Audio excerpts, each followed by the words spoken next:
नमस्कार, मी पंजाब डक हवामान अभ्यासक मुक्काम पोस्ट गुगली धामणगाव तालुका शिरूर जिल्हा परभणी। आज आहे 9 मे 2023। आपण मागच्या अंदाजात सांगितलं होतं की राज्यामध्ये 7 तारखेपासून पूर्व विदर्भातून पाऊस येणार आहे, 8 ला मराठवाड्याकडे जाणार आहे म्हणून हा अंदाज सांगितला होता। आणि तसाच पाऊस पडला, 7 ला पडला पूर्व विदर्भात, 8 ला पश्चिम विदर्भात आणि आज 9 ला पडणार आहे मराठवाड्याकडे। तर आजपासून परत शेतकऱ्यासाठी अंदाज येत आहे। सर्व शेतकऱ्याला सांगू इच्छितो की राज्यात पावसाचा मुक्काम वाढला, म्हणजे राज्यात आता आज आहे 9 मे पासून ते 16 मे पर्यंत राज्यात भाग बदलत पाऊस पडणार आहे म्हणून हा अंदाज लक्षात येतो। राज्यात एकंदरीत परिस्थिती बघितली तर आज मराठवाड्यात, पूर्व विदर्भ, पश्चिम विदर्भात पाऊस पडणार आहे। पण उद्या 10 मे पासून राज्यात सगळीकडे पावसाला सुरुवात होणार आहे। 10 मे, 11 मे, 12, 13, 14, 15 मे पर्यंत राज्यात चांगला पाऊस पडणार आहे। सांगायचं झालं तर राज्यात आपण एक भागातून सुरुवात करू, 9 मे ते 15 मेच्या दरम्यान जवळपास सांगायचं झालं तर पश्चिम महाराष्ट्रात खूप पाऊस पडणार आहे। तिकडे ऊसाचं पाणी वाटणार आहे म्हणून त्या शेतकऱ्यांना हळदीची आणि कांद्याची काळजी घ्यावी। त्याच्यानंतर कोकण पट्टीत देखील चांगला पाऊस पडणार आहे म्हणून त्या शेतकऱ्यांनी आंब्याची काळजी घ्यायची। त्याच्यानंतर तो पाऊस उत्तर महाराष्ट्राकडे देखील पडणार आहे। नाशिक, नंदुरबार, धुळे, जळगाव, संभाजीनगर या भागाकडे पडणार आहे, त्यामुळे त्या शेतकऱ्यांनी काळजी घ्यायची। त्याच्यानंतर तो पाऊस मध्य महाराष्ट्रात देखील पडणार आहे म्हणून मध्य महाराष्ट्रात बीड, सातारा, सांगली, सोलापूर, कोल्हापूर, तसेच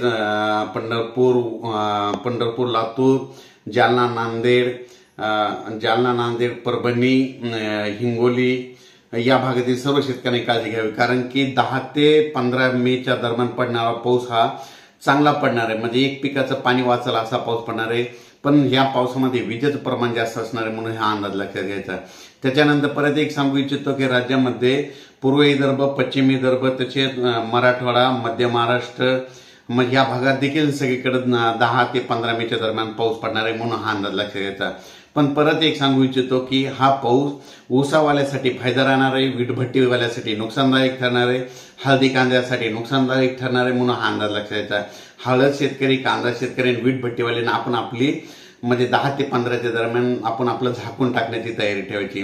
आणि परत एक सांगू इच्छितो की राज्यात आता जून लागायला आहे आणि मान्सून आता यावर्षी तुम्हाला एक सांगायचं झालं तर 22 मेला अंदमान बेटावर दस्तक देणार आहे, म्हणजे 22 मेला अंदमानवर आगमन होणार आहे म्हणून हा अंदाज लक्षात घ्यायचा। म्हणजे ही एक शेतकऱ्यासाठी चांगली बातमी। 22 मेला अंदमानात मान्सून येणार आहे, तिथून जवळपास महाराष्ट्राकडे यायला 20 दिवस लागते, म्हणजे 8-9 जूनच्या दरम्यान तो पाऊस आपल्याकडे तो येऊ शकतो म्हणून। पण पोषक वातावरण 22 मेला अंदमानात होणार आहे म्हणून हा अंदाज लक्षात घ्यायचा। यावर्षी जूनच्या शेवटच्या आठवड्यामध्ये पेरणीचा पाऊस होणार आहे म्हणून हा अंदाज सगळ्यांनी लक्षात घ्यायचा। म्हणजे यावर्षी जूनच्या शेवटच्या आठवड्यात पेरण्या होतील म्हणून ही देखील शेतकऱ्यासाठी चांगली बातमी आहे। जुलै महिन्यात जास्त पाऊस पडणार आहे, ऑगस्ट महिन्यात कमी पडणार आहे, सप्टेंबर ऑक्टोबर मध्ये जास्त पडणार आहे म्हणून हा अंदाज लक्षात घ्यायचा। आणि यावर्षीचा परतीचा पाऊस येणार आहे, 5 नोव्हेंबरला पाऊस जाणार आहे, म्हणजे 5 नोव्हेंबरला परतीचा मान्सून निघून जाणार आहे, 5 नोव्हेंबरला जाणार आहे। म्हणजे हे द्राक्ष बागेसाठी एक बातमी सांगत आहे। आता राज्यात सांगायचं झालं तर पूर्व विदर्भ, पश्चिम विदर्भ, मराठवाडा, मध्य महाराष्ट्र, पश्चिम महाराष्ट्र, कोकण पट्टी, उत्तर महाराष्ट्रात 10 मे ते 15 मे दरम्यान चांगला पाऊस पडणार आहे म्हणून हा अंदाज लक्षात येतात। शेतकऱ्यांनी लिंबाच्या झाडाखाली, आंब्याच्या झाडाखाली आपले बैले जनावरे स्वतः थांबू नये, कारण की विजेचा पाऊस जास्त असणार आहे म्हणून स्वतःची काळजी घ्यावी।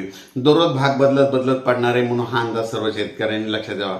अचानक वातावरणात बदल झाला तर लगेच एक मेसेज दिला जाईल। धन्यवाद।